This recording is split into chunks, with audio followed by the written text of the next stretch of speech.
Há 60 anos, pensar no futuro do setor elétrico brasileiro é o que nos move.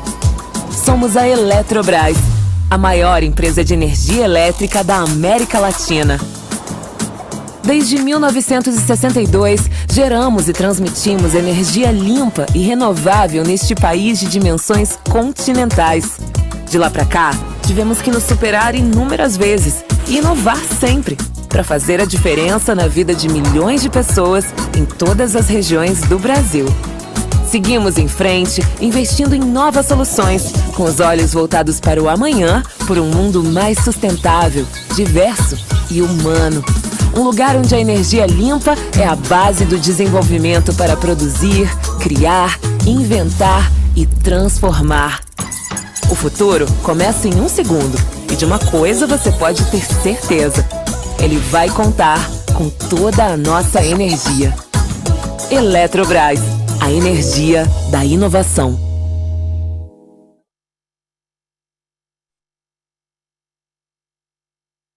Senhoras e senhores, obrigado por aguardarem. Sejam muito bem-vindos à videoconferência de divulgação dos resultados do segundo trimestre de 2022 da Eletrobras. Apresentando o time da Eletrobras, temos aqui presentes o senhor Rodrigo Limp, presidente da Eletrobras, a senhora Elvira Presta, diretora financeira e de Relações com Investidores, senhora Camila Gualda Araújo, diretora de Governança, Riscos e Conformidade, e o senhor Pedro Luiz Jatobá, diretor de Geração. Informamos que esta videoconferência está sendo gravada e será disponibilizada respectivamente, apresentações em ambas as línguas. Destaco que quem precisar de tradução simultânea, temos essa ferramenta disponível no ícone do globo, escrito Interpretation, localizado no centro inferior da tela. Ao selecioná-lo, escolha o seu idioma de preferência, português ou inglês. Para aqueles ouvindo a videoconferência em inglês, há a opção de silenciar o áudio original, clicando em Mute Original Audio. Para a sessão de perguntas, Q&A, orientamos que sejam enviadas via ícone de Q&A, no botão inferior de sua tela. Por padrão da dinâmica, seus nomes serão anunciados para que façam sua pergunta ao vivo.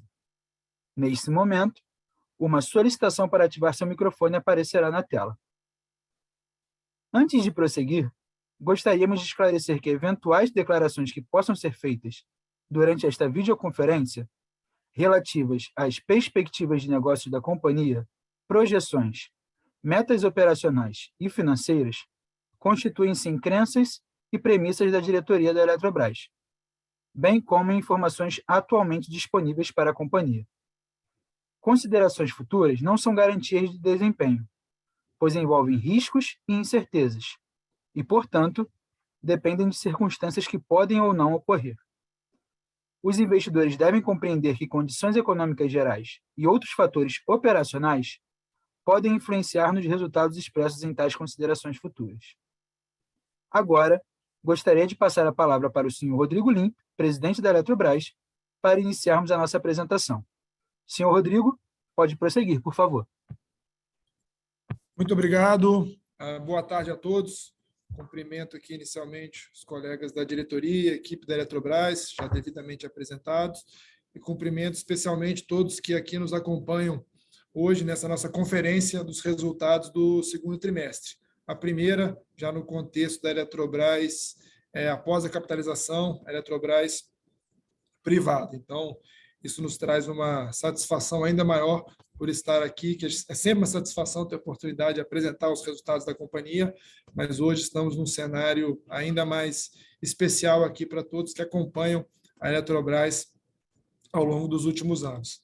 Então, dando início à nossa apresentação, passando aí para o primeiro slide que fala dos highlights, os disclaimers já foram devidamente esclarecidos. Aqui alguns highlights da companhia no segundo trimestre.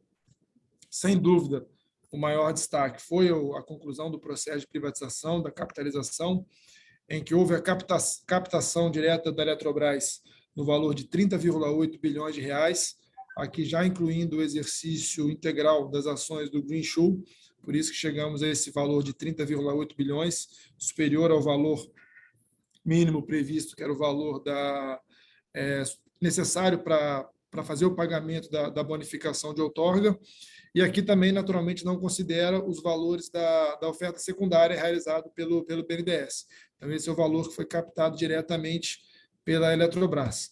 Na sequência da conclusão do processo de capitalização, assinamos, em 17 de junho, os contratos de concessão, todos os contratos de concessão das 3 empresas referente às 22 usinas envolvidas no processo de capitalização, 17 delas no regime de cotas e as outras 5 que já não eram cotas, mas que estariam próximos do término da concessão e que tiveram novos contratos também por mais de 30 anos. Então, com isso, oficialmente, a gente inicia, a partir de janeiro, o processo de descotização das usinas, que vai chegar a um total de 6,7 gigawatt médio, que vai ser descotizado ao longo de 5 anos, 20% ao ano. Já dentro do contexto da Eletrobras privada, em termos de governança, tivemos a eleição do Conselho de Administração em agosto de 2000, dia 5 de agosto, 10 dias atrás, em que foi eleita uma chapa única indicada por acionistas. Esse conselho tomou posse no mesmo dia, que é um conselho composto por 80% dos membros classificados como independentes pelas regras. No mesmo dia 5, tivemos a eleição do Wilson Ferreira, ex-presidente da Eletrobras, que retorna como novo CEO da companhia. Foi também definido que a posse ocorrerá até o dia 20 de setembro.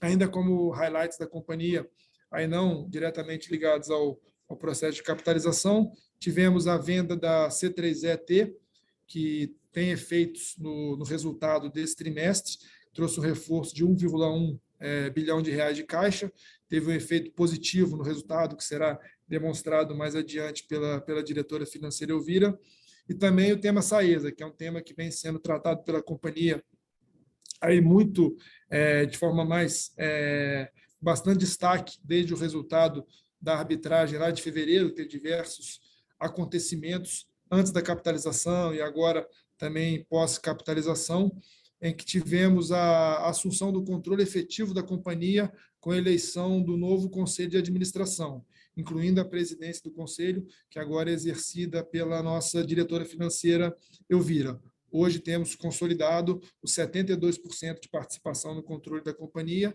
que passará a ser consolidados os nossos resultados a partir do próximo trimestre. Então, passando para os próximos highlights, em termos de reconhecimentos, depois eu vou detalhar um pouco mais os highlights da capitalização. Aqui, em termos de reconhecimentos, com muita satisfação, fomos novamente reconhecidos no ranking da América Latina do Executive Team, do Institutional Investor, em que fomos premiados na categoria CFO, nossa diretora Elvira, dentro dos avaliadores Sell-Side, foi a segundo lugar. Em termos de relações com investidores, ficamos na terceira colocação. São prêmios que nos orgulham bastante, e eu, particularmente, tenho tanto a diretora financeira como a equipe de relações com investidores em primeiro lugar, mas ficamos muito satisfeitos com o resultado conquistado pelos nossos times. Tivemos ainda também, em termos de responsabilidade ESG, a liderança no ranking Merco, em que já tivemos em outras categorias nos trimestres passados, em termos de reputação, agora em termos de responsabilidade ESG, ficamos com a liderança nas empresas do setor elétrico. Também no tema de mudanças climáticas, uma capacitação sobre mudanças climáticas voltada para empregados e lideranças das empresas Eletrobras, reforçando o compromisso da Eletrobras com a sustentabilidade. Tivemos também a terceira Olimpíada Nacional de Inovação em Energia, que prepara profissionais e estudantes com foco em inovação em projetos de energia. E também tivemos ainda na agenda ESG a publicação do caderno ODS, em que a gente apresentou os resultados de projetos e iniciativas das empresas do grupo que contribuem para os desafios globais da Agenda 2030 da ONU para o Desenvolvimento Sustentável. Tem disponível no nosso site a publicação desse caderno, a quem eu recomendo bastante, quem interessa pelo tema, naturalmente, acessar, de fato, essas temáticas são uma constante na Eletrobras e a gente vem intensificando a cada vez mais, como eu disse há pouco, reafirmando nosso compromisso com a sustentabilidade da companhia. Então, passando para o próximo slide, em que a gente começa a abordar um pouco mais detalhado o tema da capitalização e o pós-capitalização da Eletrobras. Vou apresentar um pouco sobre a capitalização e, na sequência, os resultados da parte dos dados financeiros do resultado. Eu peço para a diretora Elvira fazer a apresentação.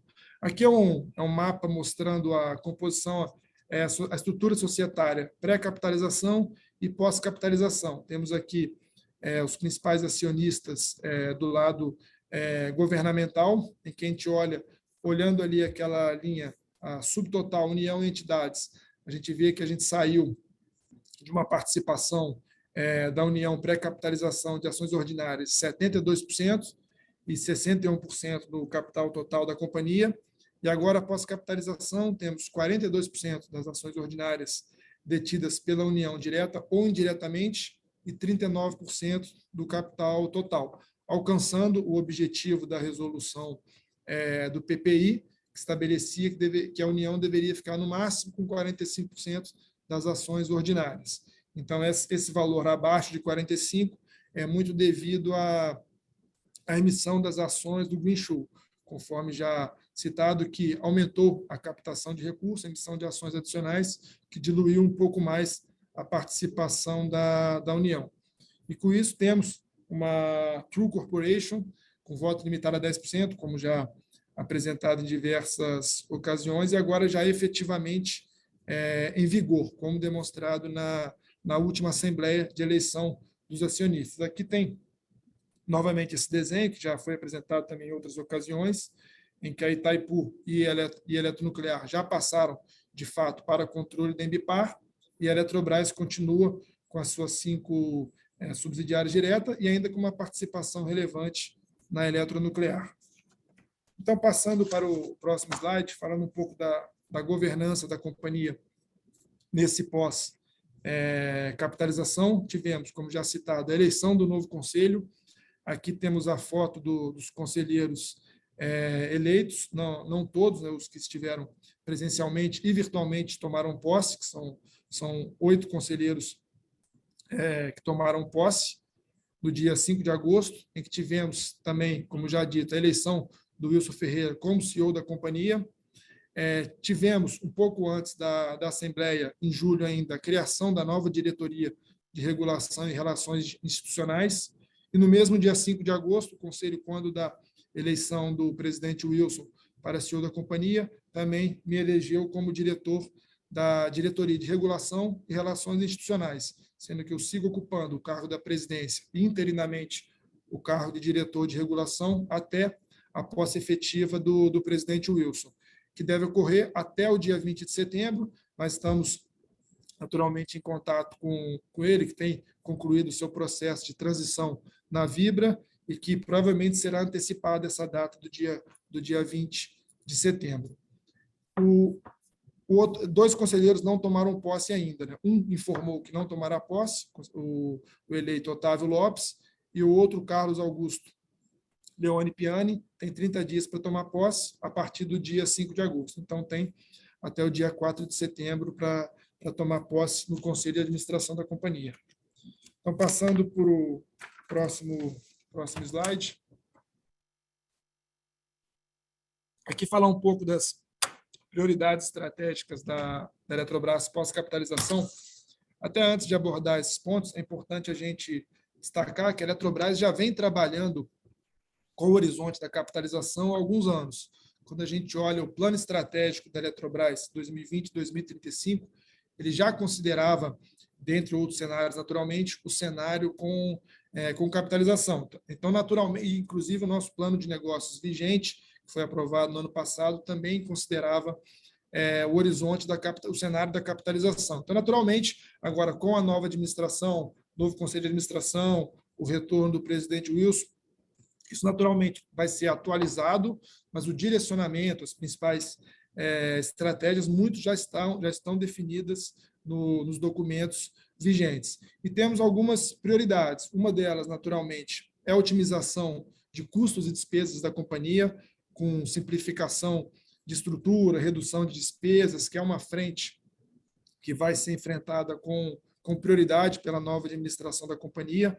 Temos também oportunidades de crescimento, aí olhando novos negócios, tanto em projetos de geração no Mercado Livre, como já temos trabalhado em alguns, a participação também em leilões de geração e transmissão, a possibilidade de operações de M&A, tudo isso vem em linha com uma dos propósitos, né, da capitalização, que era ampliar a capacidade de investimentos da Eletrobras. A Eletrobras que reduziu muito os investimentos realizados, especialmente nos últimos 3, 4 anos, e agora com a capitalização, com maior capacidade de geração de caixa, maior competitividade, fruto da redução de custos e aumento de eficiência, a Eletrobras tem todas as condições para ser um player cada vez mais ativo no setor de geração e transmissão e também olhando novos negócios, principalmente quando a gente olha novas tecnologias, como, por exemplo, hidrogênio verde, é uma frente que a Eletrobras certamente vai se aprofundar, e outras tecnologias com foco, naturalmente, em renováveis, que é a vocação da Eletrobras, é muito ligada a empresas, a fontes renováveis. Outra frente, que também é uma prioridade da companhia, que já estamos trabalhando, inclusive, já em discussão com o novo Conselho de Administração, que é com relação aos passivos contingentes, aí principalmente com foco no empréstimo compulsório, que é ter uma estratégia de negociação desse passivo, buscando essa redução, gerando valor para a companhia. E outra frente também a questão de eficiência tributária, que é muito que a gente já vinha trazendo ao mercado, né? Apresentamos durante o roadshow aos investidores essas possibilidades de upsides, de geração de valor, né? As alavancas de valor fruto da capitalização. Então, eu vou passando aqui, naturalmente, depois teremos oportunidades de perguntas de investidores, depois também teremos a coletiva, que a gente pode detalhar um pouco mais cada uma dessas medidas. Vai falar um pouco agora no próximo slide sobre gestão de pessoas também. Quando muito se fala na flexibilidade na gestão de pessoas com a privatização, deixando de ser estatal, uma das principais possibilidades é que agora a gente tem possibilidade, inclusive, de novas contratações, sem precisar fazer concurso público, que acaba sendo um processo um pouco mais lento e não necessariamente aderente às necessidades reais da companhia para cada uma das atividades. Então, essa é uma possibilidade que a gente tem em termos de gestão de pessoas, a alteração da política de cargos e salários, criando políticas de remuneração alinhadas com meritocracia e buscando gerar maior valor para a companhia. Também uma política de retenção de talentos na companhia, que isso também já tem sido trabalhado aqui para a área de gestão de pessoas, também alinhado com o Conselho de Administração. E celebramos recentemente, aprovamos o ACT com os sindicatos das diversas empresas com horizonte de 2 anos. Isso traz uma previsibilidade tanto para os trabalhadores como também para a gestão da companhia. E isso foi uma negociação, com várias rodadas de negociação, com mediação, com participação direta pelo TST, e que trouxe uma flexibilidade maior para a gestão da companhia, mais alinhado com as práticas de empresas privadas, né, que é o contexto em que a Eletrobras se insere daqui para frente. Alguns dos pontos de destaque, temos a questão da recomposição salarial pelo IPCA nesses 2 anos, a questão de desligamentos, foi estabelecido que os desligamentos sem justa causa eles só podem ocorrer precedidos de PDV. Essa é uma questão que já constava nos ACTs vigentes antes da capitalização e permanece nesse horizonte de 2 anos, que era um pleito do sindicato que foi atendido, e com possibilidades de separado em 2 anos diferentes, sendo que nesse primeiro ano, qualquer desligamento sem justa causa ele seria restrito a aposentados e aposentáveis, naturalmente precedidos de PDV, e a partir do 2º ano teria ainda uma manutenção de 80% mínimo do quadro existente em abril de 2023. E lembrando que isso é uma combinação de gestão de pessoas, com novas contratações, políticas de incentivo, e tudo isso feito em constante diálogo com os empregados, com o sindicato e respeitado, tanto o que prevê o ACT, como também toda a legislação trabalhista. E para os novos empregados contratados que não, após a capitalização, as regras existentes no ACT não se aplicam na sua totalidade. Tem algumas regras que são específicas para os novos empregados, já contratados em novo regime. Aqui nessa tabela ao lado, aqui tem um número de empregados, que também é sempre um ponto de... Recebemos muita pergunta, qual o quadro atual da companhia. Aqui, com a capitalização, retirados os empregados da Eletronuclear e do CEPEL, temos hoje 10.500 empregados na Eletrobras Holding e nas suas 5 empresas subsidiárias, as 4 maiores, e também a Eletroparque, tem um quadro bem reduzido. Então, aqui passando para o próximo slide, a gente fala um pouco da geração de energia no trimestre, em que a capacidade de geração, aqui não só no trimestre, mas a capacidade de geração da Eletrobras, que a gente estava até acostumado já com o número de 50 GB, que a gente sempre usava, agora com a capitalização e a perda do controle pela Eletrobras de Itaipu e Eletronuclear, e o aumento da SAESA, que agora nós passamos a ser controlador, hoje temos 42,5 GB de capacidade instalada, que representa cerca de 23% da capacidade total instalada do Brasil. Quando a gente olha a energia gerada em 2022, a participação da Eletrobras em termos da produção de energia, ela é um pouco maior do que a nossa capacidade, ela é da ordem de 35%, que é comum para hidrelétricas. Você tem uma geração maior do que a sua participação dentro da capacidade total, porque temos uma grande quantidade de usinas térmicas no Brasil contratadas no regime de disponibilidade. Como esse ano estamos com uma situação hidrológica mais favorável, é normal essa geração hidrelétrica ser acima da sua participação em termos de capacidade instalada. E aqui abaixo temos a questão da garantia física nos próximos anos, em que temos o início da descotização a partir de janeiro de 23, em que mostra aqui que as 7,5 GB aproximadamente que temos de cotas, hoje ele zera a partir de 2027. Então, isso já considera a redução de garantia física das usinas da Eletrobras, que foi aprovada pelo CNPE. Então, a gente observa aqui que a gente tem um desafio grande em termos de comercialização de energia, em que a partir de 2027 a gente tem os 15 gigawatt médio para comercializar energia, sendo que temos aqui, dentro dessas 15 GB, 6,7 fruto da descotização, 5,7 fruto daqueles contratos que se encerrariam a outorga nos próximos anos, aí, sem dúvida, o maior deles é Tucuruí, que encerraria inicialmente antes de 24, e depois com a extensão de outorga do GSF para início de 2026. Então, isso aqui, agora, a gente tem mais 30 anos de outorga de Tucuruí, e tem as demais usinas que não estão dentro desse escopo dos contratos, mas que permanecem com a comercialização de energia pela Eletrobras. Então, a gente tem um volume muito grande de energia para comercializar, que, sem dúvida, é um desafio e também uma das prioridades no horizonte pós-capitalização. Sem dúvida, é uma das áreas com maior potencial de geração de valor da companhia. A Eletrobras usar toda essa capacidade de geração com sinergia para obter maior geração de valor para a companhia. E aqui tem um balanço energético de 2022, para fechar esse slide, em que a gente observa que ainda temos a maior parte da nossa energia por cotas, quase 50%, 47%. Temos uma parcela de 13% no ACR. No Mercado Livre e também no mercado de curto prazo, que é aquela energia que não tem contrato, é liquidada no mercado de curto prazo, temos uma parcela também bem significativa de 37%, e uma energia descontratada é menor. Então, queria chamar a atenção nesse slide aqui, que a gente já tem uma quantidade significativa de energia comercializada no Mercado Livre.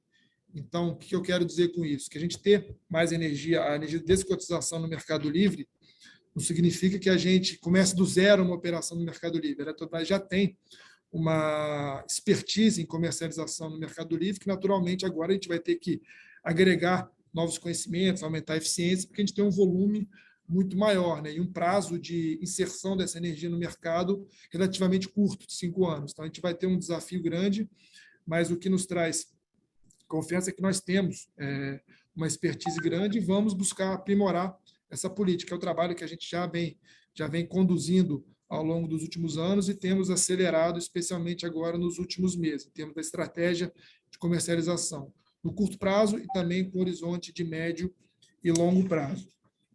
Então, com isso, passando para o próximo slide, eu encerro essa primeira parte da apresentação com os destaques gerais da capitalização, os highlights da Eletrobras do trimestre, que naturalmente acabaram muito concentrados na capitalização. Temos, ao longo dos resultados que serão apresentados, temas relevantes, como Amazonas Energia e outros temas que a diretora Elvira vai apresentar com mais detalhes. Então, aproveito para agradecer novamente a presença de todos e passo a palavra à diretora Elvira e, no final, a gente retorna para as perguntas e respostas.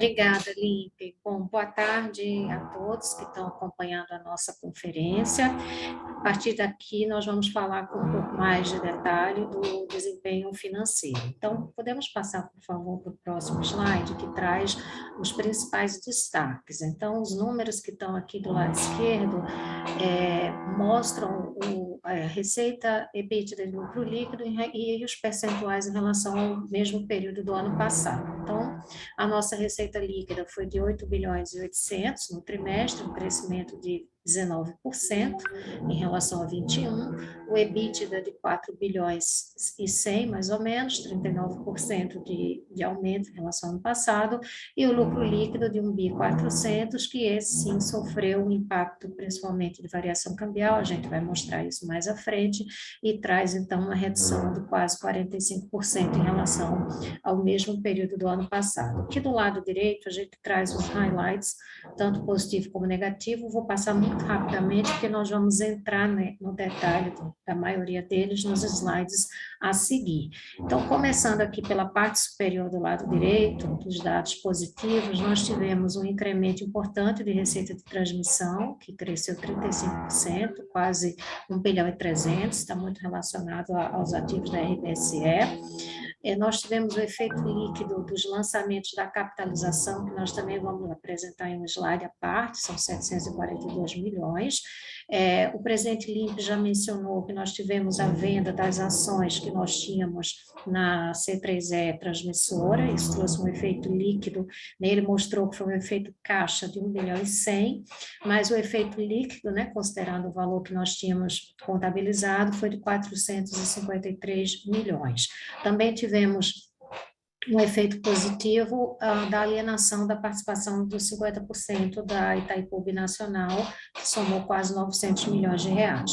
Por outro lado, os efeitos negativos que nós tivemos, que também vão ser detalhados nos próximos slides, aumento de provisões para litígios de cerca de 700 milhões, o investimento da nossa de Furnas, né, na Santo Antônio Energia, referente àquela arbitragem, então tivemos que fazer o complemento para 1,5 bilhão, foram mais 877 milhões. A PCLD da Amazonas Energia, que a gente vem falando nas teleconferências, nós tivemos um complemento de cerca de 650 milhões. A variação cambial, que, como eu mencionei, esse trimestre traz um efeito importante, mas é um efeito não caixa, devido à nossa exposição passiva, que são os bonds que nós emitimos em 2020, e também na parte de empréstimo compulsório, a gente sabe que uma parcela dessa provisão ela é atualizada monetariamente pela Selic, isso trouxe também mais 477 milhões de impacto. Então, vamos para o próximo slide, por gentileza. Aqui eu vou explicar o efeito da capitalização, como é que foi feita essa contabilização, que é um tema, eu sei que é árido, é bastante complexo, mas a gente tentou aqui sintetizar como é que a gente registra esses efeitos no balanço, que é o ativo, intangível e os passivos que nós temos, e também o efeito no resultado. Então, só para lembrar que no processo da capitalização, na lei, nas resoluções, tanto do CNPE como do CPPI, que orientaram todo esse processo, havia definição do valor de outorga a ser pago pela renovação desses contratos das 22 usinas, né, por mais 30 anos, obrigações de pagamento à CDE, obrigações de investimentos em programas de infraestrutura em determinadas regiões do país, e tínhamos também direito a indenizações das usinas de Tucuruí, principalmente, por Uaúna, que ainda não estavam 100% amortizadas, e tínhamos direito a abater créditos de CCC que a holding ainda possuía. Então, feita essa introdução, esse montante totaliza 75 bilhões de reais, que é o que aparece nesse quadro do lado esquerdo. Esse é o ativo intangível que a gente registrou. Como é que se compõe os 75 bilhões? A primeira linha são as obrigações de investimentos em infraestrutura, são aqueles investimentos de recuperação de bacias hidrográficas e também os investimentos de fontes renováveis, fontes limpas, né, na região amazônica, isso soma quase 6.700. As obrigações da CDE, já corrigidas pelo IPCA, são 33 bilhões e 700. O bônus de outorga, que tinha sido definido pela resolução CNPE em dezembro do ano passado, em cerca de 25 bilhões e 400, ele também era corrigido pela Selic, até o pagamento chegou a 26.600. Tínhamos direito a abater os créditos de CCC de 2.900 e a indenização de Tucuruí, que somava mais 5 bilhões. Então, essa é a composição de 75 bilhões do ativo intangível. E do lado direito, a gente coloca quais são os passivos relevantes que ficam daqui para frente. Então, essas obrigações de investimentos em infraestrutura, que é a primeira linha, e também as obrigações da CDE. Então, já estimamos aqui que nos primeiros anos, até em função dos índices de IPCA, a gente deve ter despesas financeiras aí da ordem de 2 bilhões de reais. E aqui embaixo a gente traz o resultado, o efeito de 742 milhões que aparece na DRE, como mostrei no slide anterior. Então, essa tabela do lado esquerdo, ela traz o resultado, o efeito na DRE do trimestre. Então, começando por Tucuruí, como eu mostrei na tabela de cima, nós tivemos uma indenização de 5 bilhões, mas ela estava registrada no nosso balanço a valor histórico, então, por isso, há uma diferença positiva, que a gente registra um ganho de 2 bilhões, considerando o valor novo de reposição.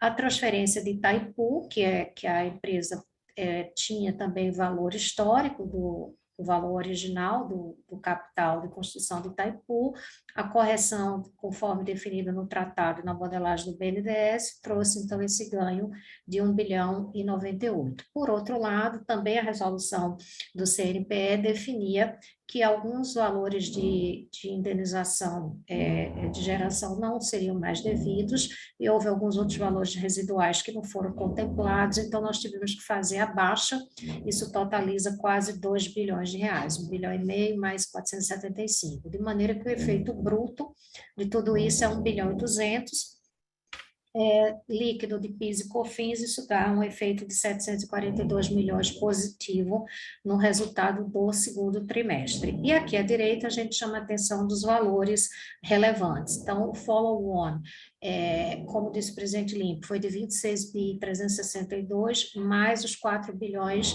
e 400 do Greenshoe, que é o lote adicional, que esse aconteceu em julho, tá? Então, no mês de junho, 26.300. Fizemos o pagamento do bônus de outorga, que nós assinamos os contratos no dia 17 de junho, e na segunda-feira, dia 20 de junho, nós fizemos o pagamento dos 26.600, e ao longo do final do mês de junho e início de julho, pagamos o valor da CDE, que era os 5 bilhões, também ajustado pelo IPCA, já deu 5 bilhões e 264.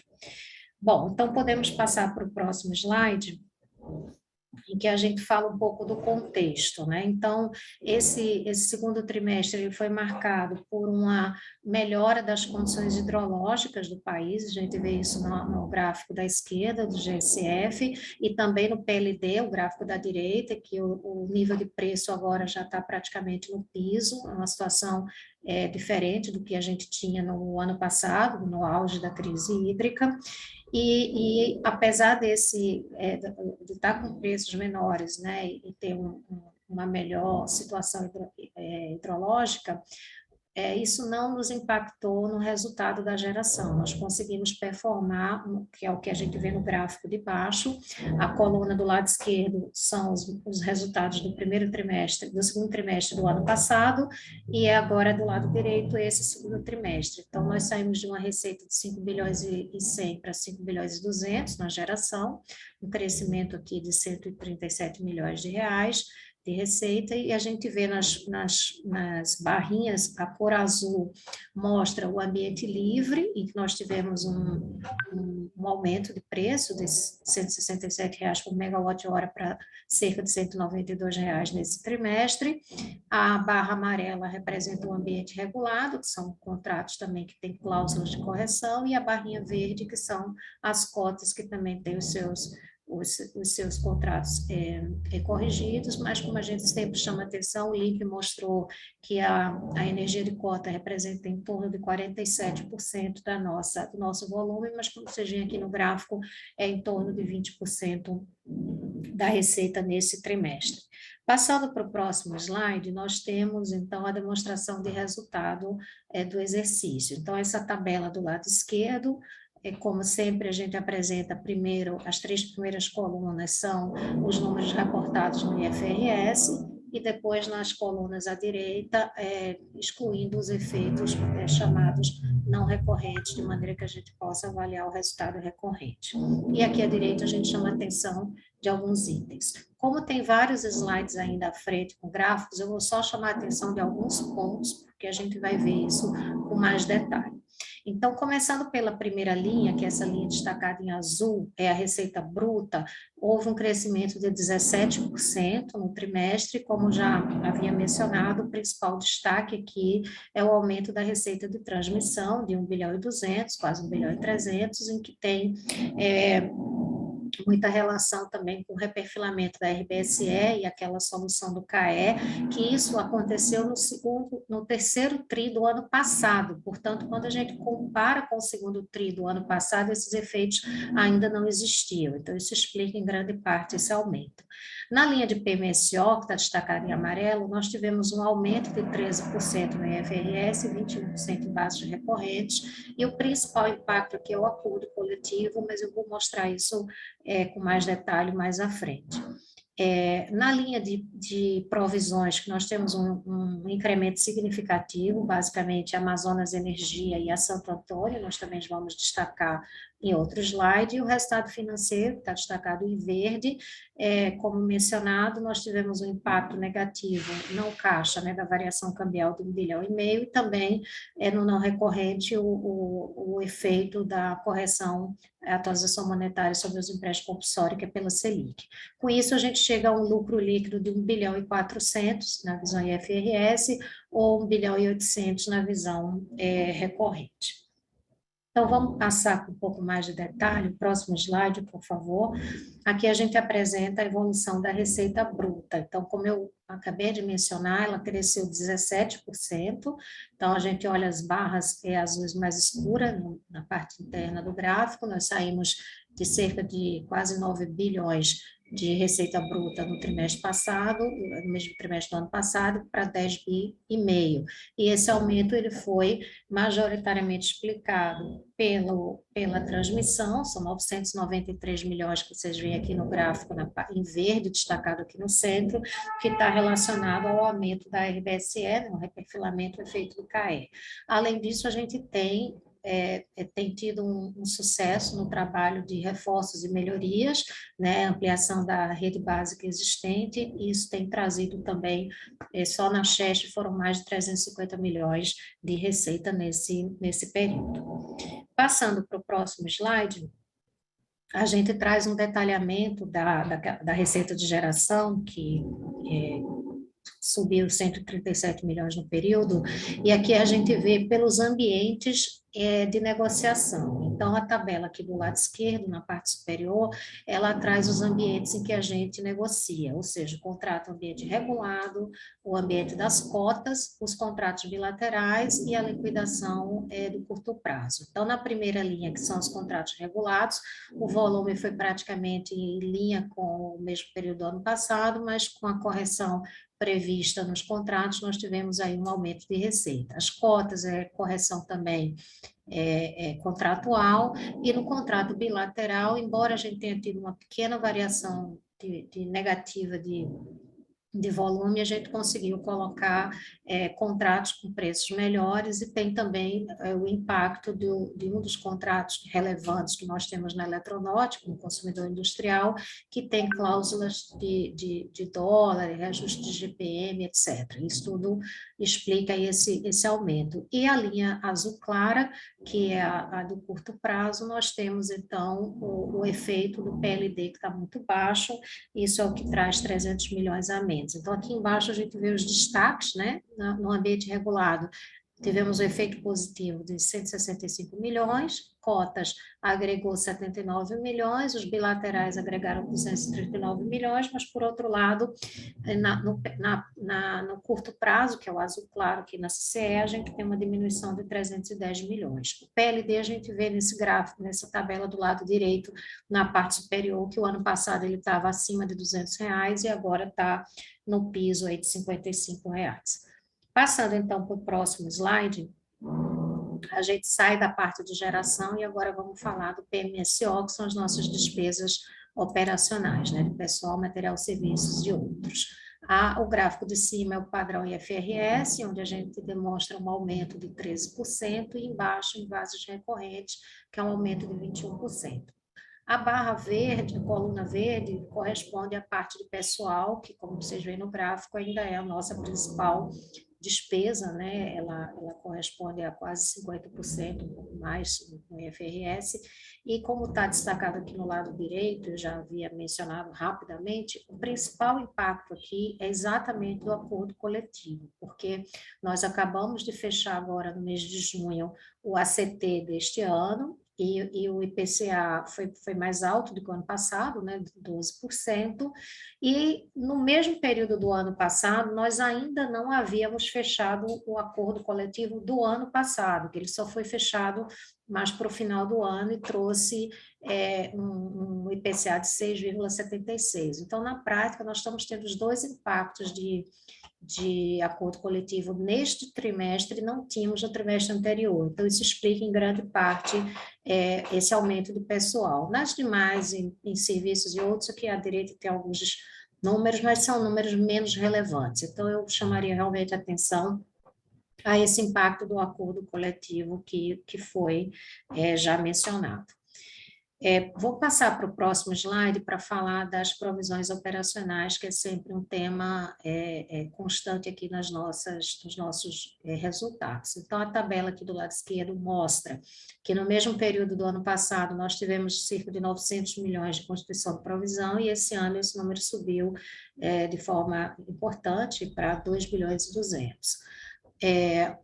Na linha amarela, a primeira linha, são as contingências gerais, em que o grande destaque aqui foram processos na Chesf, um deles, o fator K, a gente também já mencionou outras vezes, que é um processo que envolve da época da construção da usina de Xingó, são 65 milhões, aqui é basicamente correção pelo IGPM. E tem uma série de outras constituições, aqui são diversos outros processos que juntos somam 85 milhões. E em Furnas também tivemos um caso de reclassificação de risco de possível para provável, que totaliza aqui 67 milhões. Então, esses são os principais eventos de contingências. Na linha de empréstimo compulsório, nós não tivemos esse trimestre nada relevante, a não ser aquela atualização da Selic que eu já tinha falado, que aparece no resultado financeiro. E aí sim, o que está destacado no azul claro é o impacto da Santo Antônio Energia. Então, só para recordar o que aconteceu, quando nós finalizamos o balanço do ano passado, que foi em março, havia já saído em fevereiro o resultado da arbitragem, que a Santo Antônio tinha sido condenada a pagar cerca de 1,5 bilhão de reais. Então, naquela época, Furnas ainda tinha 43% da companhia, então foi feita uma provisão correspondente a esse 43%, que deu, na época, cerca de 700 milhões de reais. Agora, com esse fechamento, a gente já teve a Assembleia de Aumento do Capital Social da Santo Antônio, que foi aprovado por unanimidade, porém, os demais sócios decidiram não aportar. Então, Furnas não só aportou os seus 43%, como exerceu as sobras, conforme nós divulgamos na época, e ela, então, fez o aporte do valor total, que foi de 1,5 bilhão. Então, o que nós fizemos agora foi complementar o que faltava para esse 1,5 bilhão de reais. E, por fim, a PCLD, que é a linha verde, que é a Amazonas Energia, eu vou pedir para passar para o próximo slide, que nós trouxemos um pouco mais de detalhe.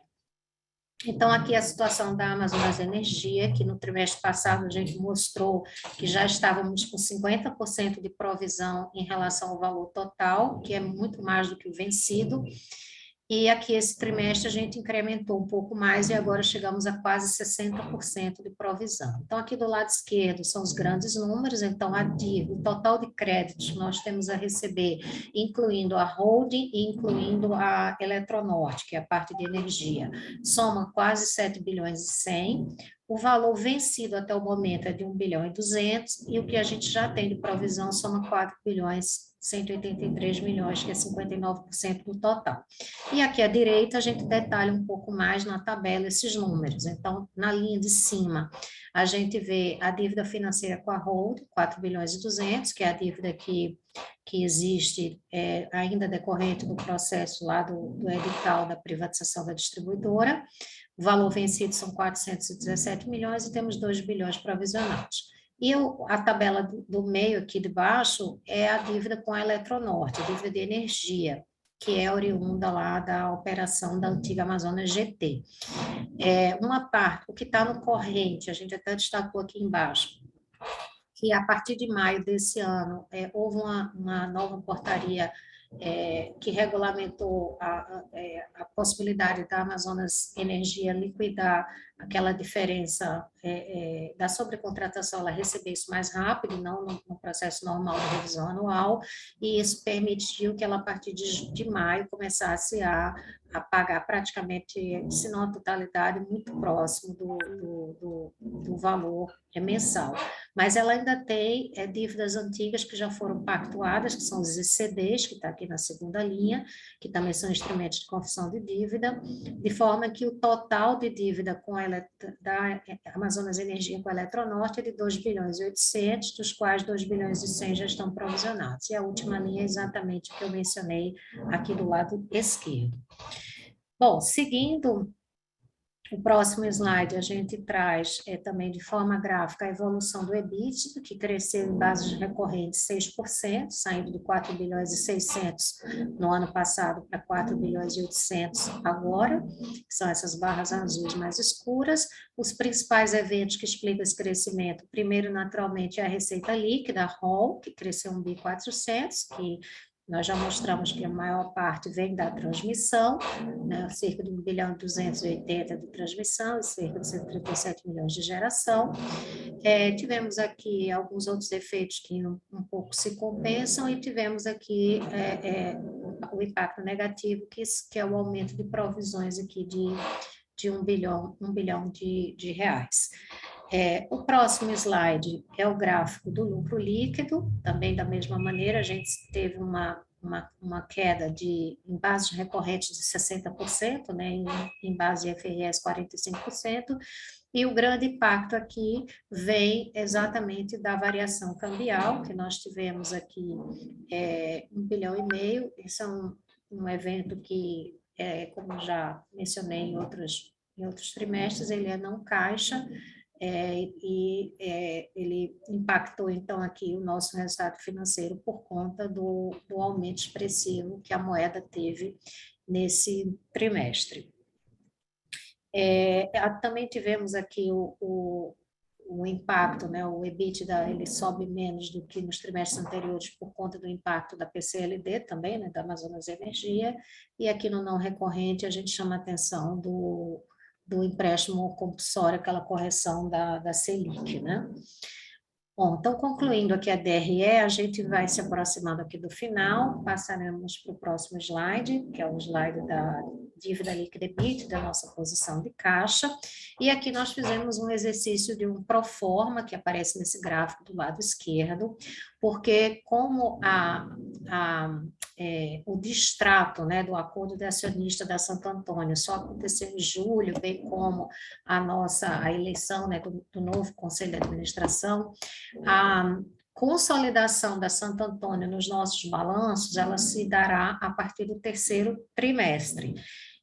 Então, a gente fez, como eu vinha explicando, um proforma que vocês veem aqui do lado esquerdo, aqui no gráfico. Então, o número reportado, a dívida, ela cai por conta já de que a gente desconsolidou a eletronuclear. Então, o que está acontecendo agora no fechamento do trimestre é que, se por um lado a gente não consolidou ainda a Santo Antônio, que traz uma dívida muito alta, né, uma dívida de 20, 21 milhões, por outro lado, a gente já desconsolidou a eletronuclear, que deixou de ser controlada da Eletrobras. Então, a dívida as garantias e a dívida da eletronuclear agora aparecem como empresa não controlada. Isso soma quase 7 bilhões de reais. Então, por isso, o índice dívida líquida EBITDA, que vocês veem no gráfico na parte aqui em verde escuro, está em 0,7. E de forma que, pro forma, agregando única e exclusivamente a dívida da Santo Antônio, bem como o EBITDA da Santo Antônio, essa dívida seria de 1,6. Isso não quer dizer que vai ser o indicador do terceiro trimestre, porque a gente pode ter outros efeitos. Então, isso aqui é uma análise pro forma, como eu falei. E aqui do lado direito, a gente traz de forma também muito resumida a nossa dívida bruta, 35 bilhões, nossa posição de caixa de 15 bilhões e meio, líquido aqui dos financiamentos, nos traz essa dívida líquida de 15 bilhões. A desconsolidação da eletronuclear, como eu já mencionei, e alguns reforços de caixa importantes que nós tivemos nesse trimestre, basicamente uma captação que fizemos na controlada Furnas, 2 bilhões e meio, que aconteceu em abril, e também, já mencionado antes, a venda das nossas ações no CTE, na CS3ET, que totalizou 1 bilhão e 100. Bom, e para concluir, tem mais um slide, que é o nosso slide de investimento do CAPEX, em que a gente apresenta aqui nos grandes blocos. Então, o realizado aqui do segundo trimestre, que é a primeira coluna, depois o realizado acumulado de 6 meses, e comparação com o orçamento que nós tínhamos aqui. Então, na geração, no corporativo, nós estamos com cerca de 1/3 do CAPEX realizado. Aqui na transmissão, na geração, a gente notou uma dificuldade com o mercado de fornecedores de equipamentos. O mercado está muito aquecido e o nosso processo, que até então era um processo de licitação pública, seguindo leis que se aplicam especificamente para empresas estatais, ele dificultava muito, e a nossa expectativa é daqui para frente acelerar essa realização, dado que o nosso processo de compras vai ser bastante facilitado a partir de agora.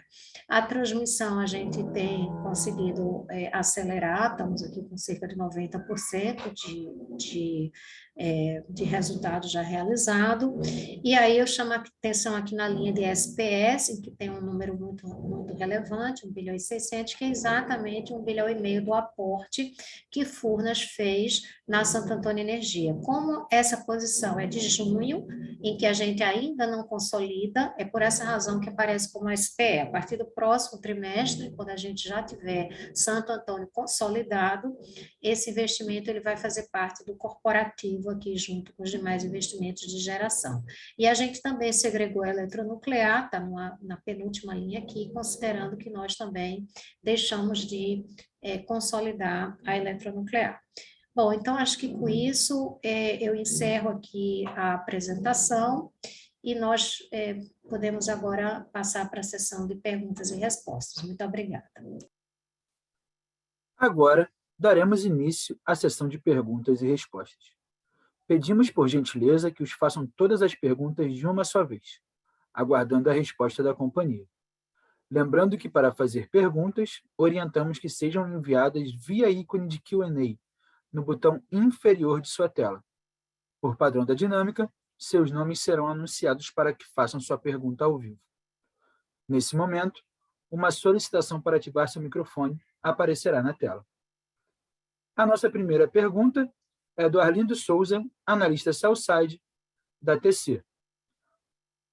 Abriremos o áudio para que você possa realizar a sua pergunta. Por favor, Arlindo, pode prosseguir.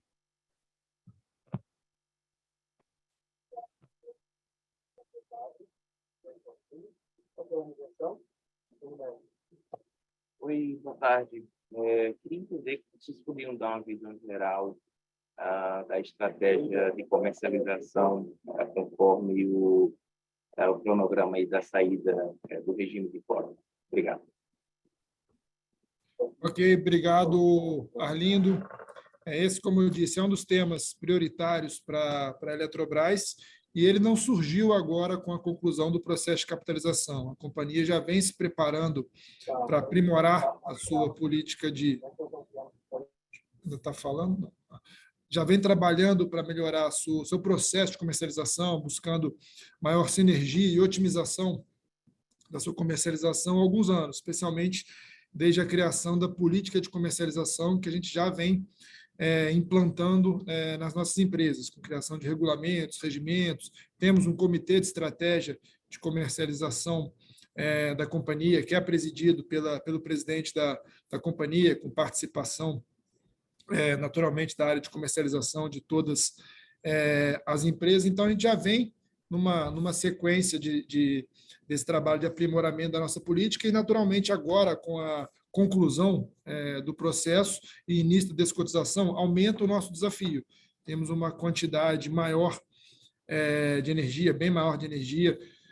Eu mostrei os montantes, a gente tem desafios grandes ali, especialmente em Furnas e Chesf, tem uma quantidade muito grande de energia para ser alocada. Por isso que a gente tem tratado isso de forma centralizada. Já, inclusive, iniciamos a comercialização de parte da energia descotizada, considerando as nossas políticas vigentes. Estamos trabalhando para aprimorar não só a estratégia de curto prazo, mas principalmente a de médio e longo prazo, considerando que temos contratos de 30 anos em que a gente está avançando. É uma pauta que é liderada pelo diretor Jatobá, que eu vou pedir para detalhar um pouco mais, Jatobá, o que temos feito, o que vamos fazer nos próximos passos nesse tema.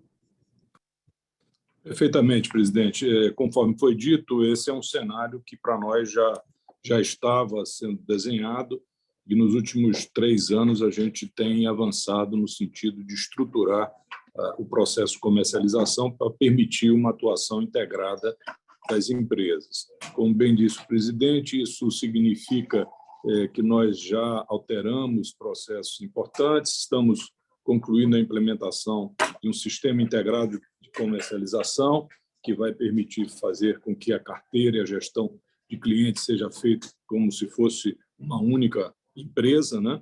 E, obviamente, estamos desenhando aí a estratégia para a alocação dessas energias no curto prazo, enquanto discutimos, talvez, ali algumas reformas mais estruturantes associadas com as estratégias de longo prazo, né? Isso está em curso, nós imaginamos já ter aí os primeiros resultados nos próximos meses e, certamente, ao longo de 2023, nós já vamos começar a empresa com todos os elementos prontos para a execução dessa estratégia. Obrigado pela pergunta. A nossa próxima pergunta vem da Maria Carolina, analista Sell-Side do Credit Suisse. Iremos abrir o seu áudio para que possa realizar a sua pergunta. Por favor, Maria, pode prosseguir. Boa tarde a todos e obrigada pelo call. Eu tenho 2 perguntas, Rodrigo, voltando até nessa parte de prioridades mesmo que você destacou, né? Do que pode ser feito a nível de conselho, né? Eu imagino que, óbvio, que quando o Wilson assumir, a posição de CEO, de presidente da empresa, essa discussão deve avançar, mas tem alguns temas que, na parte de governança, talvez a gente possa já ver algum tipo de discussão e atualização, como, por exemplo, nível de estatuto, né, se precisaria aí de algum tipo de melhoria ou pontos que poderiam já ser discutidos, e até mesmo sobre a discussão de novo mercado, se esses são temas aí da migração, possível migração para o novo mercado, que gera um plano, se esse tipo de pauta já poderia ser algo colocado em paralelo, até o Wilson, de fato, voltar como CEO da empresa, ou se não, são temas que talvez fiquem um pouco mais para depois. E também um ponto que você colocou sobre a discussão até dos passivos, né, no empréstimo compulsório, mas para poder dar um pouquinho mais de cor, que você destacou ali, né, que obviamente antes como empresa estatal, a gente não tinha a empresa não tinha muita margem para discussão até mesmo de uma estratégia que outras empresas com passivos grandes fizeram. Então, para ter um pouquinho mais de detalhamento do que poderia já estar sendo colocado aqui como plano, a gente sabe que tudo pode mudar, obviamente, mas o que teria aí de guidance, de um plano para endereçar esse tipo de passivo desde já, né, dado que é bastante relevante para a empresa. Obrigada. Não, obrigado, Carolina. Em termos de estatuto, nós já tivemos algumas evoluções, até desde o estatuto aprovado lá na Assembleia da Capitalização de fevereiro, já trouxemos diversos aprimoramentos, e agora estamos trabalhando, sim, em mudanças no estatuto, não só da holding, como também das controladas. Inicialmente, tirando aqueles aspectos de estatal, né? Tinha diversas menções e regras que só se aplicavam para empresas estatais. Então, isso a gente está trabalhando inclusive já avançamos em alguns pontos, estamos trabalhando para seguir nessa pauta, deixando mais aderente a uma governança de uma empresa privada. Agora, com o conselho novo e a chegada do Wilson, certamente serão discutidos outros aprimoramentos em termos de governança, de estrutura. Isso certamente vai acontecer, mas não teríamos isso hoje para anunciar. É algo que vai ter que ser liderado pela nova administração. Na sequência, até vou pedir para a Camila complementar, mas só falar um pouco da questão do empréstimo compulsório, que esse é um dos temas que a gente abordou muito antes da capitalização, como uma possível alavanca de valor, um potencial upside, porque nós temos valores muito significativos provisionados. Temos 25 bilhões de compulsório e também outros passivos, em que agora, deixando de ser uma empresa estatal, a gente ganha muita flexibilidade. E isso, nos primeiros contatos com o Conselho de Administração, já foi colocado isso como prioridade. A nossa área jurídica já está internamente estruturando aprimoramentos da nossa política. Nós temos uma política de acordo já aprovada, mas ainda considerando o contexto estatal. Então, já estamos buscando aprimorar para tornar esse processo mais ágil e mais eficiente. Acreditamos que essa é uma das frentes com maior potencial de geração de valor da companhia, junto com tantas outras, como redução de custos e comercialização de energia, que eu já citei. Mas passo para a Camila, se quiser detalhar algum ponto sobre a questão dos estatutos.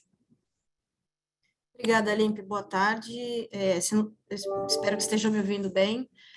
Só complementando o que você falou, a gente realmente está a pleno vapor revisando os estatutos, não só o da holding, como das empresas controladas. O primeiro grande passo foi mudar a natureza jurídica das empresas nos estatutos, isso a gente já fez.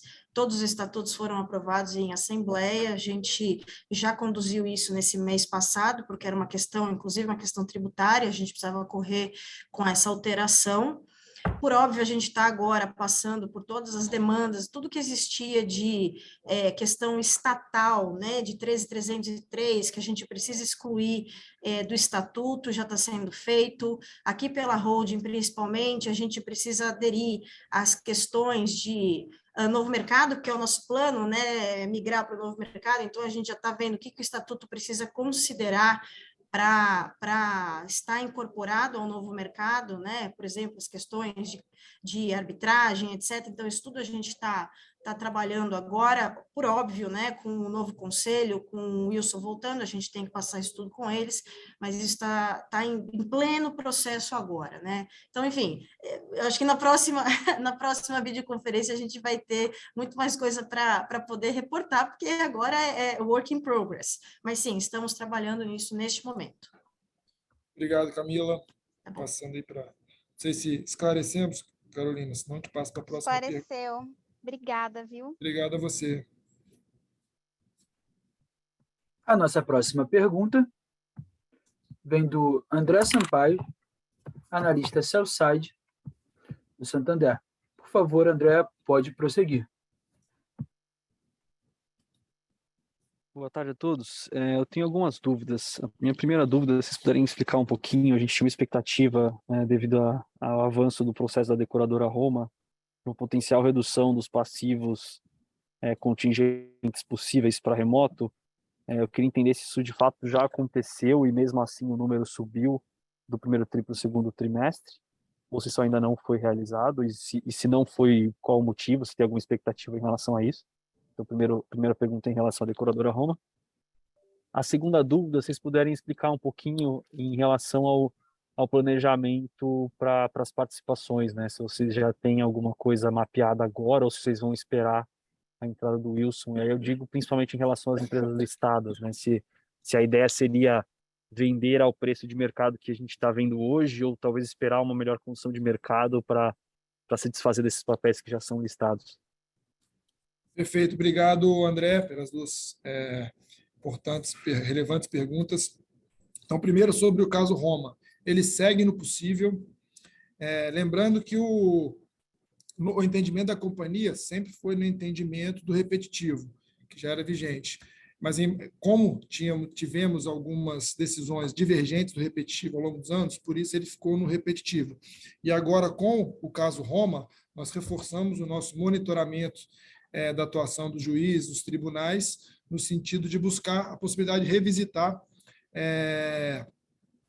a classificação do risco para os processos associados ao caso Roma, se mantendo no possível ou se poderemos migrar para remoto. Então, ele parte de uma avaliação que a gente tem feito.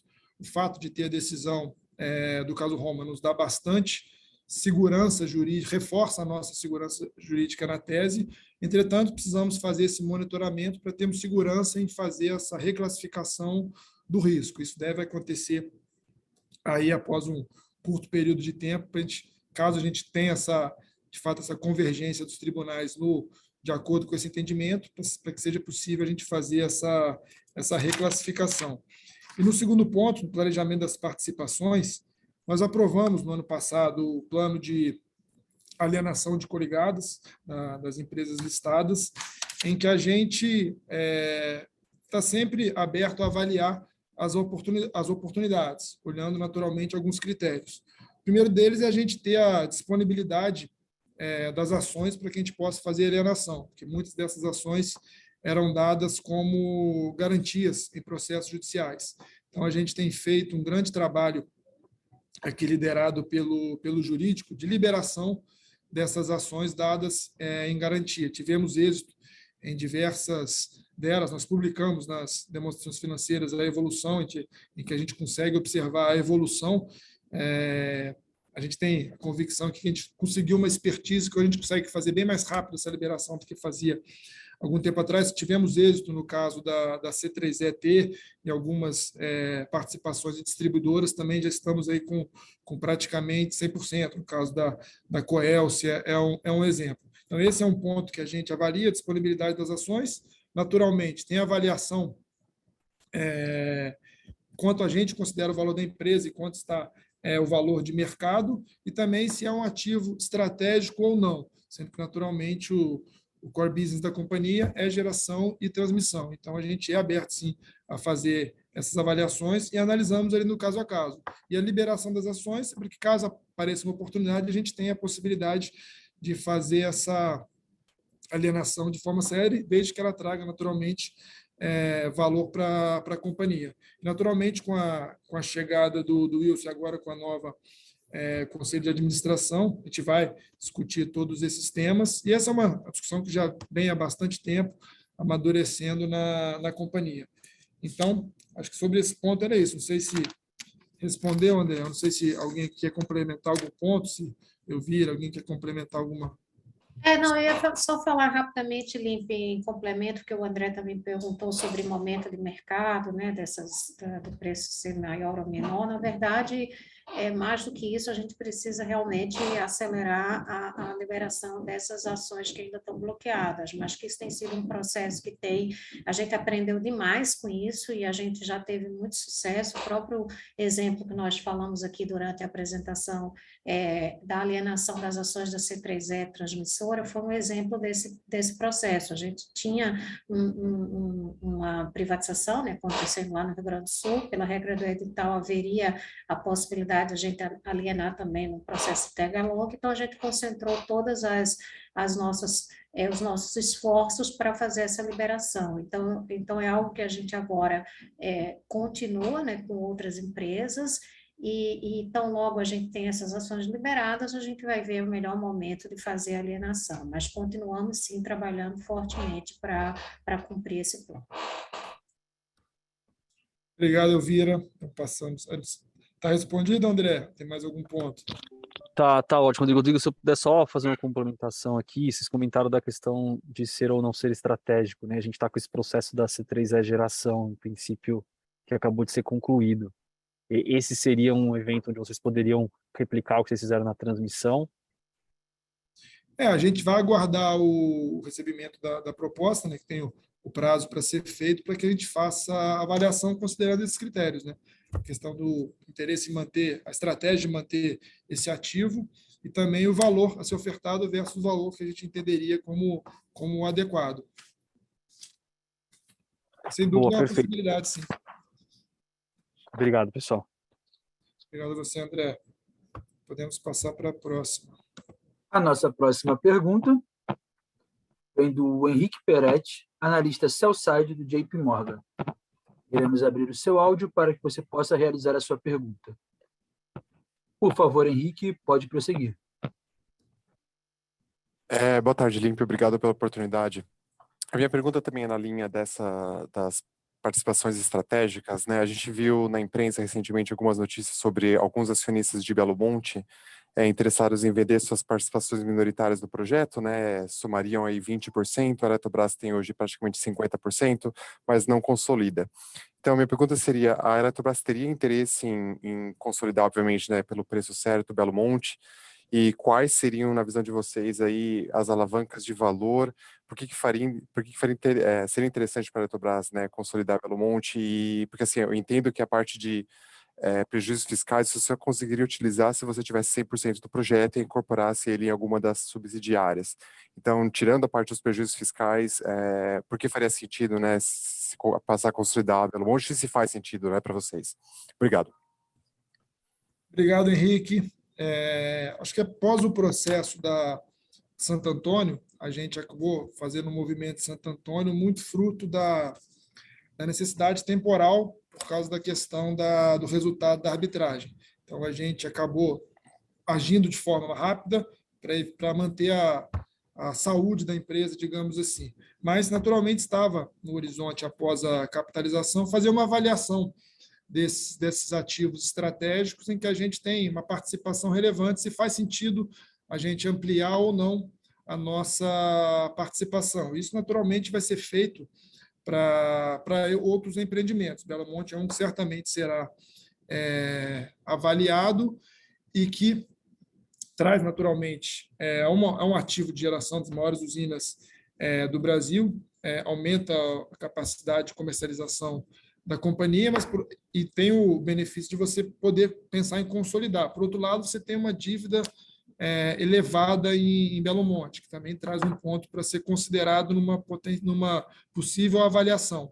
Então, hoje não há nenhuma definição sobre o que vai ser feito, isso vai ter que ser olhado de forma estratégica, também com outras participações, se faz sentido a gente avançar numa operação desse sentido ou não, né? Então, e além do endividamento, tem a questão também de uma maior exposição à hidrelétrica, hidrológica, é um ponto também que precisa ser considerado numa avaliação de possível assumir controle de Belo Monte. Então, todos esses aspectos terão que ser controlados, mas acredito sim que será avaliado, assim como demais projetos relevantes que nós temos participações. Obrigado. Obrigado, Henrique. A nossa próxima pergunta vem da Joana Freire, analista buy-side do Estúdio. Por favor, iremos abrir o seu áudio para que você possa realizar a sua pergunta. Joana, por favor, pode prosseguir. Oi, pessoal, tudo bem? Obrigado pelo call. Eu queria perguntar um pouco com relação a PDV, a quantidade de funcionários que não podem ser demitidos, que devem ser incentivados, né, via PDV. Vocês mostraram lá que está com mais ou menos uns 10 mil funcionários. Qual que seria o percentual aí que teria que ser incentivado via PDV? Então, essa questão do PDV, ela já havia previsão nos ACTs anteriores, não há nenhuma restrição que ele seja oferecido a todos os empregados da companhia. O que ocorre é que possíveis desligamentos sem justa causa, eles eram restritos a empregados aposentados ou aposentáveis, e essa regra permanece agora no primeiro ano. Então, não há nenhuma restrição para que se faça um PDV que alcance todos os empregados da companhia, sendo que eventuais desligamentos sem justa causa só estarão restritos a empregados aposentados ou aposentáveis. A partir do segundo ano, essa restrição de aposentados ou aposentáveis, ela deixa de existir e entra uma nova regra que foi construída junto com o sindicato e com o TST, que estabelece que 80% do quadro da companhia, a partir daquele momento, deve ser preservado ao longo do segundo ano. Então, seriam essas as regras que constam hoje no PDV. Após esses 2 anos, naturalmente, vai ter que ser feita uma nova negociação com o sindicato para o ACT, para o novo ciclo. Se vai ser ciclo de 1 ano ou 2 anos, mas entendo que aí a companhia ganha um tratamento que todas as empresas privadas, na grande maioria, possuem. Tem uma flexibilidade de fazer essa gestão do quadro acionário de acordo com a discussão de reestruturação que vai ser feita na companhia, qual vai ser a nova estrutura da companhia.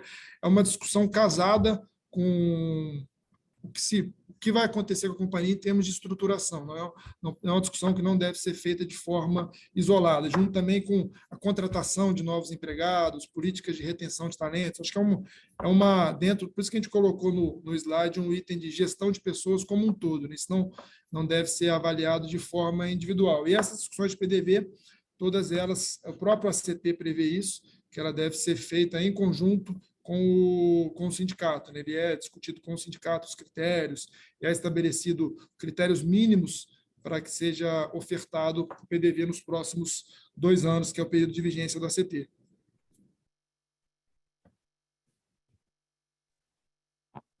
Obrigado pela pergunta.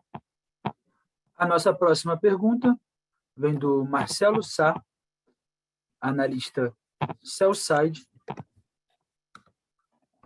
do Itaú BBA. Marcelo, iremos abrir o seu áudio para que você possa realizar a sua pergunta.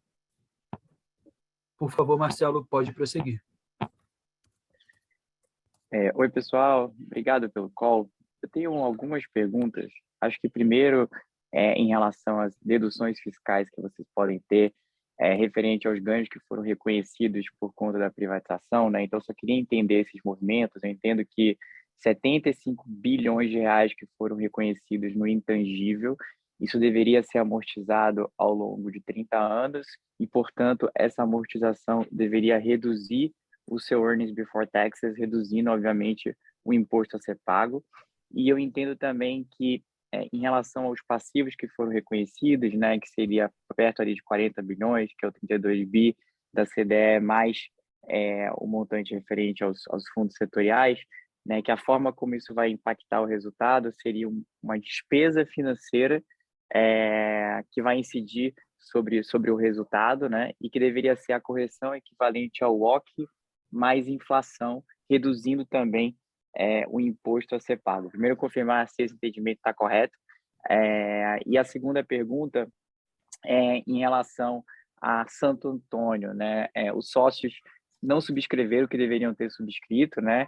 E a Eletrobras acabou tendo que fazer esse aporte para evitar que Santo Antônio entrasse, não pagasse dívida, né? Entrasse em default, mas eu entendo que eles tinham uma obrigação de subscrever e, portanto, deveria ter uma penalidade, né, a ser paga por esses sócios. Eu queria entender qual é a estratégia da companhia em relação a isso, se a ideia é tentar, eventualmente, dar esse waiver da penalidade em troca da participação e, assim, portanto, a Eletrobras, eventualmente, passar a ter 100% de Santo Antônio sem ter necessariamente que fazer desembolsos adicionais. Obrigado. Tá. Obrigado, Marcelo, pelas duas perguntas. Eu vou pedir aqui na parte tributária para o Marcos e a parte de Santo Antônio, se a Elvira agora assumiu o conselho, se ela puder responder. Por favor, Marcos, nosso superintendente da contabilidade. Perfeito, Limpe. Marcelo, boa tarde. É exatamente isso, né? A amortização dos intangíveis vão se dar em 30 anos, né? E o aproveitamento dessa despesa a gente pode aproveitar para fins tributários. E a despesa financeira, também há o aproveitamento fiscal dessa despesa financeira, das obrigações assumidas da CDE. Entretanto, a taxa vai ser 7,6% da CDE e 5,6% das obrigações. Mas exatamente isso que você disse. Uma dúvida, desculpa. Quando você fala 7,6% da CDE e 5,6% das obrigações, isso é taxa real, certo? Você deveria ainda somar a inflação nesse efeito, correto? Exatamente, mais IPCA. Exato, exatamente. IPCA, isso. Certo. Então é só porque o número que vocês tinham mencionado, acho que em algum momento do call, como se fosse uma despesa de 2 bilhões de reais, não parece fazer tanto sentido, dado que você tem talvez uns 40 bi ali de passivo, né? Se a gente pegar 7 e pouco mais inflação, a gente está falando aí de pelo menos 10%, a gente deveria estar falando de algo como 4 bi de efeito na despesa financeira. Marcelo, está escrito mais IPCA lá no início. Se você pegar, está 2 bi mais IPCA. Mais IPCA. Isso. Legal. Isso ótimo, mesmo. perfeito. Obrigado. E sobre Santo Antônio, Marcelo, a gente está nesse momento debatendo isso, é um tema muito estratégico, realmente. A gente sabe que os demais sócios também tinham as suas obrigações e não aportaram. Nós tomamos a decisão que tomamos, como também já foi reportado através dos fatos relevantes. Agora a gente conseguiu, acho que a gente conseguiu alguns avanços importantes nesse período, né? A gente conseguiu o distrato do acordo de acionistas até de forma amigável, né? Não foi nem necessário partir para uma questão judicial que não era desejável, naturalmente. Então, a gente conseguiu esse distrato no início de julho, conseguimos eleger o novo conselho, né? Eu assumi a presidência, isso já tem pouco mês, mais ou menos. Nesse ínterim, a gente também concluiu a negociação da arbitragem, que era um problema que a gente também precisava resolver, porque essa arbitragem era muito cara, a correção dela muito cara, e agora sim a gente vai se concentrar nas etapas seguintes, que é ver essa questão dos sócios, como é que vai ficar, e eventualmente se vai ou não ter alguma penalidade, se a gente vai negociar. Isso o Conselho Novo acabou de assumir, né? A gente ainda está apresentando as alternativas para o nosso novo Conselho e vamos focar também na renegociação da dívida da Santo Antônio, que é uma dívida muito alta, né? Então, esses são os próximos passos que a gente vai endereçar agora com o novo Conselho e também assim que o Wilson assumir. Obrigado aí, pessoal. A nossa próxima pergunta vem do Pedro Manfredini, analista sell-side da Goldman Sachs. Pedro, iremos abrir o seu áudio para que você possa realizar a sua pergunta. Por favor, pode prosseguir. Oi, pessoal, boa tarde, obrigado pelo call. Eu tenho uma dúvida sobre os CAPEX de reforços e melhorias, né? A gente pega pelo guidance de vocês e a gente vê um valor ali que me parece ainda subestimado. Eu queria ouvir um pouco quanto isso está sendo avaliado dentro da empresa para, eventualmente, ter algum tipo de aumento, enfim, junto à EPE, os órgãos competentes, para que esse valor seja majorado nos próximos anos e se há necessidade disso, né? E a minha segunda pergunta é, em cima das reorganizações societárias e das padronizações que eu imagino que vocês venham a ter dentro do grupo, né? Eu imagino que, por conta das heranças aí de estatal, faltava um pouco de padronização entre a forma de filing e de accounting das subsidiárias, Furna, Chesf, e se existe algum upside dessa reorganização e dessa padronização no modo de interpretar a provisão, crédito tributário, se tem algo que dá para extrair de valor dessa reestruturação, dessa padronização dentro do grupo. Obrigado, Cristiano. Sobre a questão do CAPEX de reforço, é importante destacar que o que a gente divulga são só os de grande porte. Os de menor porte, melhorias também, eles são de forma separada. Então, o investimento total, acho que pode sim ter uma elevação.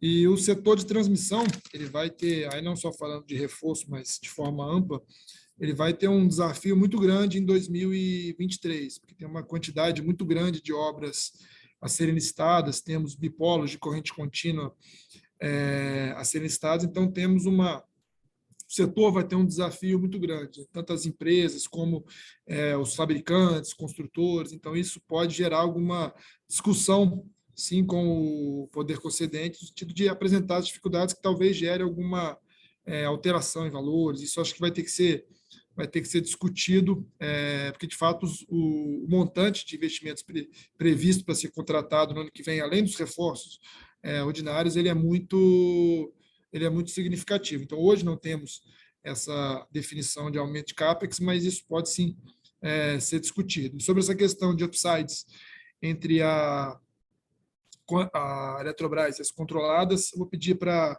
a Elvira, se possível, Elvira, fazer... Claro. Na verdade, a gente já tem uma padronização, acho que bastante avançada, porque a gente criou uma gerência só de normativos contábeis há mais de 2 anos, 3 anos, e a gente já tem essa padronização em grande parte. Sempre tem alguma coisa que pode ser melhorada, mas, de modo geral, a gente já tem uma grande padronização. O que eu acho que a gente vai ter de oportunidade não é tanto dessa padronização de normas contábeis, mas sim, como disse o Lipe no início da apresentação, da gente não ter mais que seguir a Lei 13.303, então todo o processo de suprimento vai ser facilitado, compras conjuntas, a gente já está começando a fazer algumas negociações como grupo e a gente já nota a maior competitividade junto a fornecedores. Então, eu não diria que o grande ganho vem dessa padronização.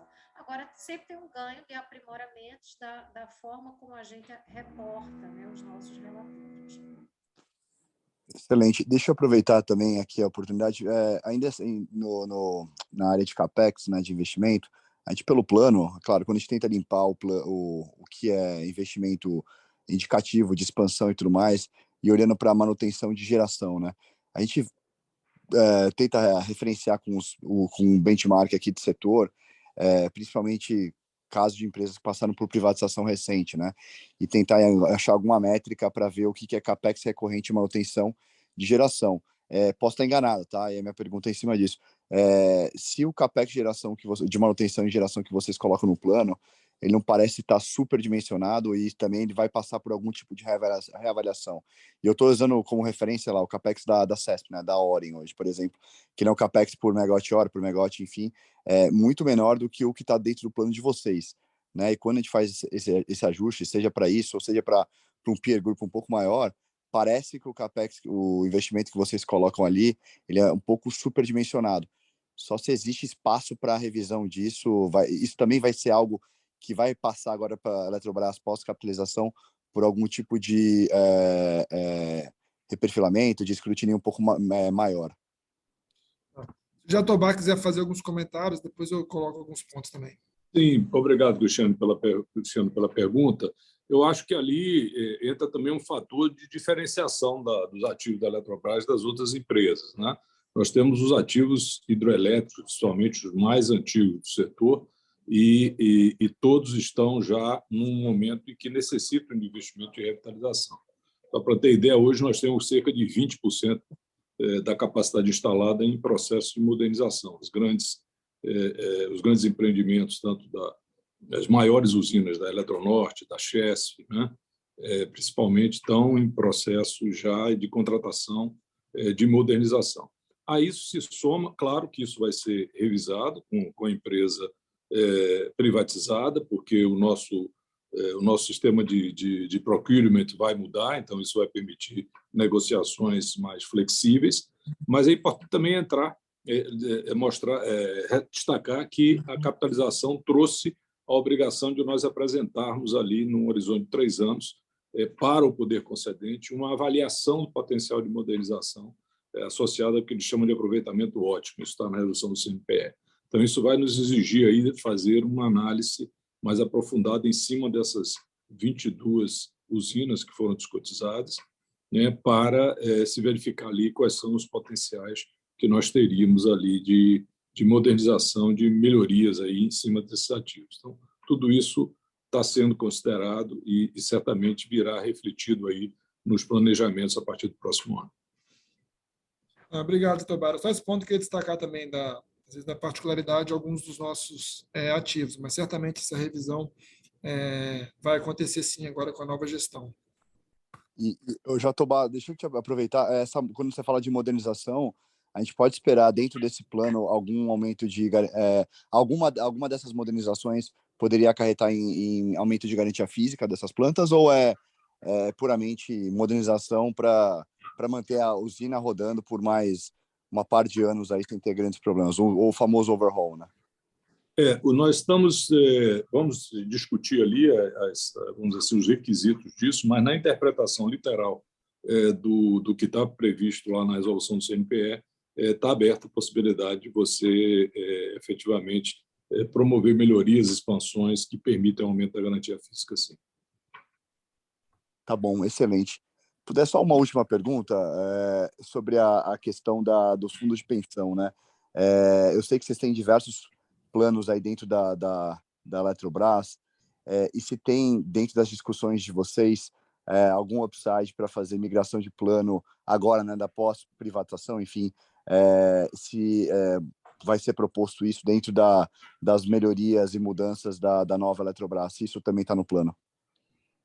Não, obrigado, Cristiano. Esse é um dos pontos em avaliação, sim. Acho que temos perspectivas de avançar, sim, nesse tema. Tá bom, pessoal. Obrigado. Obrigado, Cristiano. A nossa próxima pergunta vem do Eduardo Laudares, analista buy-side da Mantaro Capital. Eduardo, iremos abrir o seu áudio para que você possa realizar a sua pergunta. Por favor, Eduardo, pode prosseguir. Boa tarde, pessoal, tudo bem? A minha dúvida era em relação à eletronuclear. Queria só saber certinho o percentual que percentual acionário, né, que vocês precisam fazer um investimento. Se eu não estou enganado, isso seria de acordo com a participação na ON, né? Só que vocês têm o Angra 3 e ainda bastante coisa para ser feita. Se ao longo desse processo de investimento em Angra 3 vocês seriam diluídos a participação. Não ficou muito claro na última apresentação, e os montantes também são bem elevados. Obrigado, Eduardo. Se eu entendi bem, acho que você tem razão, que a nossa responsabilidade de investimentos ou garantias em financiamentos é proporcional à nossa participação nas ações ordinárias. A gente manteria essa participação com relação às ordinárias. Não sei se... pelo menos... A despeito do montante investido? Não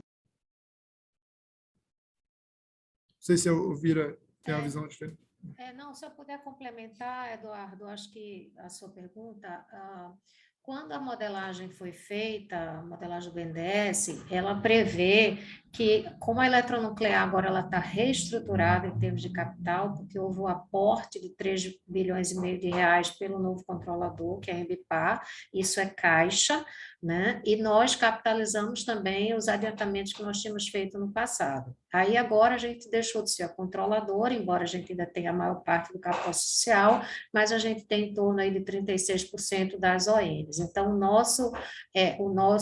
digamos, a nossa obrigação futura de eventuais financiamentos ou aportes está limitada a esse percentual. O que foi modelado pelo BNDES é que com esse aporte que já foi feito pela estatal controladora, a EMBPA, no curto prazo, a eletronuclear não deveria precisar de caixa, né, no curto prazo, por já ter esse 3,5 bilhões de aporte, e daria condição da eletronuclear fazer, reestruturar uma forma de financiamento da obra de Angra 3. E aí, na hipótese da eletronuclear não conseguir esse financiamento no próprio balanço, é que os sócios, nós como sócio privado e a EMBPA como estatal, teriam que prover esses recursos, né? E aí isso não está definido de que forma seria, se isso seria aporte, se seria financiamento que a gente transferiria, então isso terá que ser visto lá na frente, mas a depender do que fosse feito, pode existir a situação de diluição, mas isso tudo tem que ser ainda a depender da demanda futura aí de caixa para o projeto. Ótimo, obrigado. Obrigado, Eduardo. Com isso, encerramos as perguntas, certo? Tem mais Correto. Encerramos, neste momento, a sessão de perguntas e respostas. Retornamos a palavra ao palestrante, senhor Rodrigo Limpe, para as considerações finais. Senhor Rodrigo, por favor. Obrigado. Eu queria agradecer aqui a presença de todos. Tivemos uma grande participação aqui de pessoas que nos acompanharam. E também agradecer a todos que nos acompanharam aí ao longo de todo esse processo da capitalização, né? Não foram poucas as reuniões com analistas de investimento, com a imprensa aqui que também acompanha. Então, queria aqui deixar registrado esse agradecimento aí pelo acompanhamento e interesse de todos. Acho que foi um trabalho aí construído a várias mãos, em que a gente coloca agora a Eletrobras iniciando uma nova era, e uma era que, não tenho dúvidas, muito promissora para a companhia. A companhia vai ser cada vez mais protagonista aí nas diversas frentes que ela atua, especialmente na área de renováveis, para ser uma referência não só nacional, como uma referência global em renováveis. Então, a gente é muito otimista e vamos seguir aqui à disposição nesse constante diálogo com vocês, que isso é muito importante aqui para a companhia. A gente encerra hoje a nossa conferência, mas a nossa área de RI está sempre aqui à disposição para quaisquer pontos que vocês tenham adicionais aos que foram perguntados aqui hoje. Então, novamente, aí, muito obrigado e desejo uma ótima tarde a todos. Neste momento, a conferência da Eletrobras está encerrada. Agradecemos a participação de todos e tenham uma boa tarde.